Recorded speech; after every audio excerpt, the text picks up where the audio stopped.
Hola a todos, en el presente video se hablará sobre la historia clínica. Se trata de un documento ordenado, metódico y completo que contiene información relacionada con un paciente. En ella se describe el medio ambiente en el que vive, los signos y síntomas, indicadores necesarios para ayudar a que el médico realice una conclusión diagnóstica del estado de salud que guarda su paciente. Vamos a tener dos tipos de historia clínica, uno de acuerdo al formato de historia clínica y dos de acuerdo al tipo de consulta médica. Según la norma oficial mexicana 004 SSA3-2012 del expediente clínico, una historia clínica se compone de 1. Interrogatorio, 2. Exploración física, 3. Resultados previos y actuales de estudios de laboratorio y gabinete y otro, 4. Diagnósticos o problemas clínicos, 5. Pronóstico y finalmente indicación terapéutica. Dentro del interrogatorio tenemos como primera parte a la ficha de identificación. En esta se colocarán datos básicos del paciente.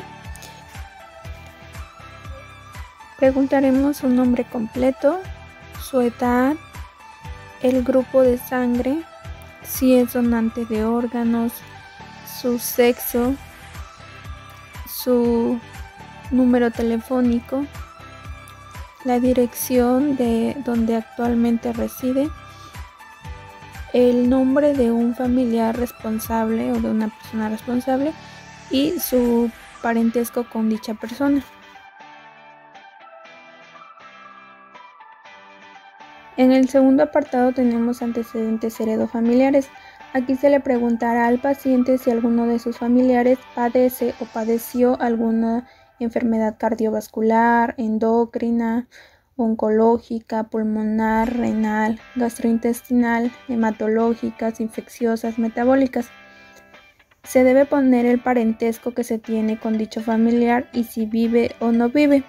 Es importante poner el nombre de la enfermedad y preguntarle al paciente de una manera que él lo comprenda. Por ejemplo, en enfermedad cardiovascular se le preguntará si algún paciente sufre de presión alta, presión baja, como ellos lo conocen comúnmente. Bueno, en el tercer apartado tenemos los antecedentes personales no patológicos. Aquí se le preguntará la ocupación del paciente, su fecha de nacimiento, el lugar de nacimiento, su estado civil, si es soltero, casado, viudo, divorciado, la religión que practica, a qué se dedicaba anteriormente, la escolaridad, el tiempo de ocupación, si realiza o no realiza actividad física y qué tipo de actividad, cada cuánto tiempo la realiza. Preguntarle la actividad de la empresa donde labora, preguntar su alimentación. Aquí es importante preguntar la cantidad de alimentos, con qué frecuencia lo consume. Es importante dejar que el paciente describa su alimentación para así poder nosotros interpretar esa información. Como en este ejemplo, el paciente describe su desayuno, su comida, su cena, pero al final ya se valora que la dieta es abundante en cantidad, además de que es hipercalórica e hipergrasa.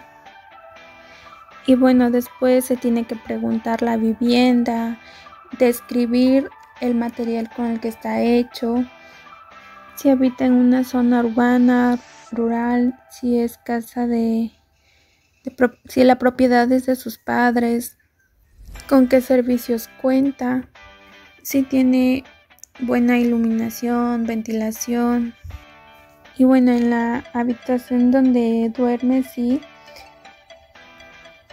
cuenta con ventilación, si duerme con animales, no duerme con animales, cada cuánto tiempo se le hace el cambio de ropa a la cama. Y dentro de la higiene personal, preguntar el lavado de dientes, con qué frecuencia, cuándo lo realiza. el lavado de manos, el baño, el cambio de ropa cuando se baña, tanto exterior como interior, cuántas veces al día se baña.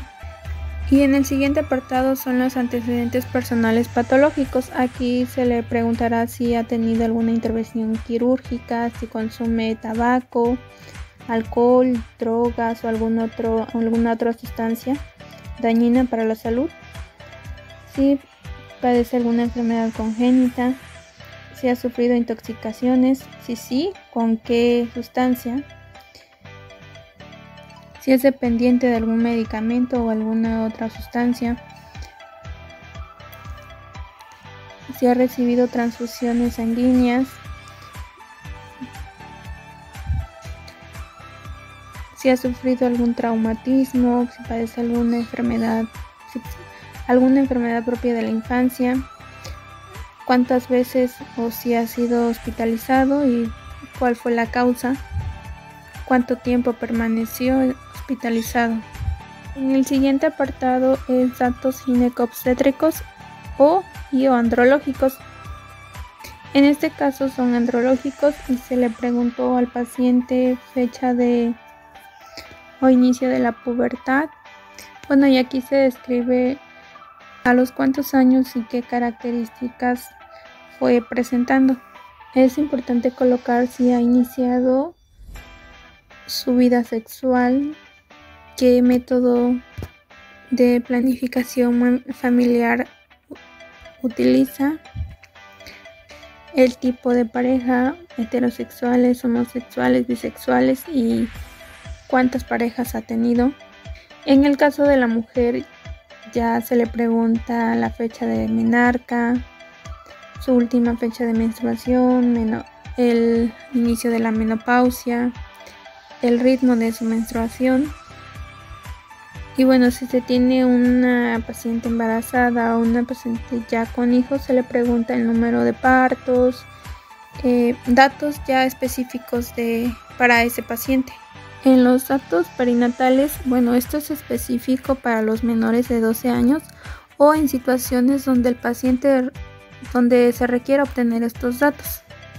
En este caso, el médico consideró preguntarle estos datos y bueno, ahí los describe. En la siguiente sección tenemos el padecimiento actual.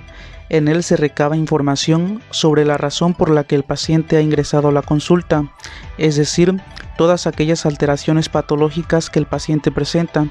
Es importante indagar acerca de tratamientos previos de tipo convencional, alternativos o tradicionales a los que el paciente se ha sometido.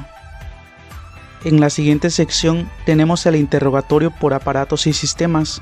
Aquí se documenta la presencia o la ausencia de síntomas comunes relacionados con cada uno de los principales sistemas corporales. Estos datos serán útiles al momento de hacer diagnósticos diferenciales para posteriormente hacer un diagnóstico final. En el interrogatorio de signos y síntomas generales se debe preguntar sobre la presencia de dolor, fiebre, escalofríos, malestar, tendencia a la fatiga, sudores nocturnos y pautas del sueño.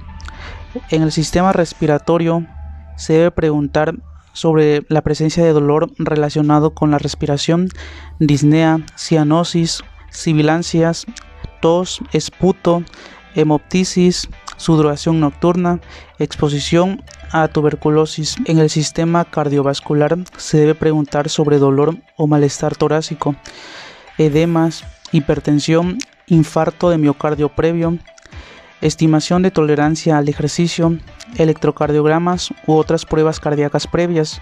En el sistema gastrointestinal se debe preguntar sobre el apetito, la digestión, intolerancia a cualquier clase de alimento, disfagia, acidías, náuseas, vómitos, hematemesis, flatulencias, hemorroides, ictericia, antecedentes de úlceras, cálculos biliares, pólipos, tumor y estudios previos de diagnósticos.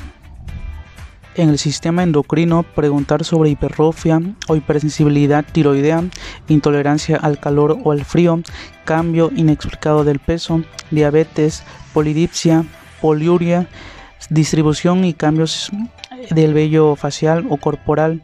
En el sistema genitourinario, preguntar sobre disuria, dolor en los costados o suprapúbico, hematuria, poliuria, orina oscura o con pérdida de color, edemas en la cara, incontinencia por esfuerzo, hernias y enfermedades de transmisión sexual. En el sistema musculoesquelético, preguntar sobre la rigidez de las articulaciones, dolor, restricción del movimiento, tumefacción, enrojecimiento, calor o deformidad ósea. En el sistema neurológico, preguntar sobre síncope, convulsiones, debilidad o parálisis, anomalías de sensación o coordinación, temblores y pérdida de la memoria. Sobre la piel y anexos, preguntar sobre exantemas o erupciones, prurito, cambio de pigmentación o de la textura, sobre la sudoración excesiva, crecimiento anómalo de las uñas o del cabello.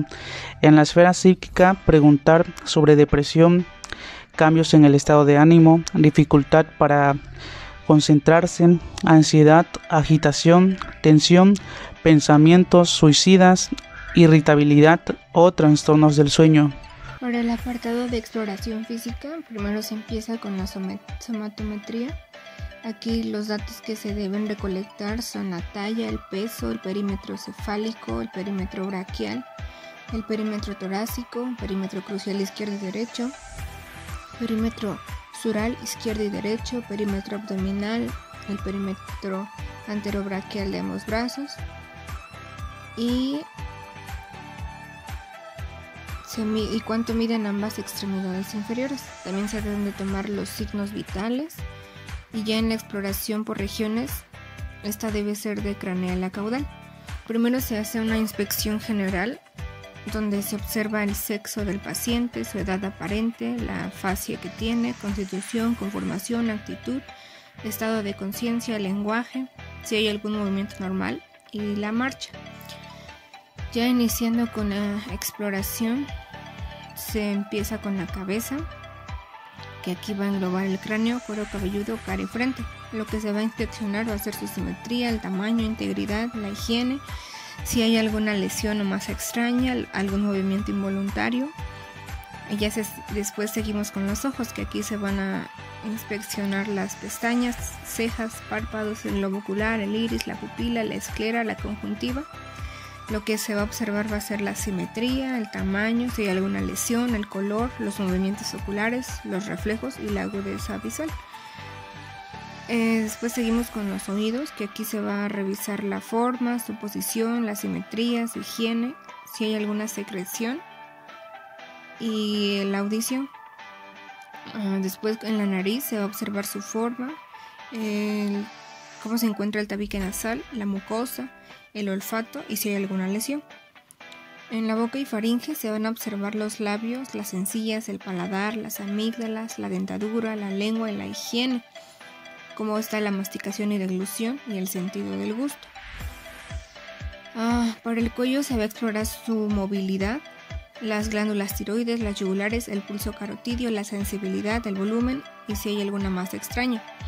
Para el tórax se va a observar si no hay lesiones, cicatrices, su forma, su simetría, su elasticidad y expansión, si hay dolor, alguna masa extraña y se va a realizar la percusión y auscultación.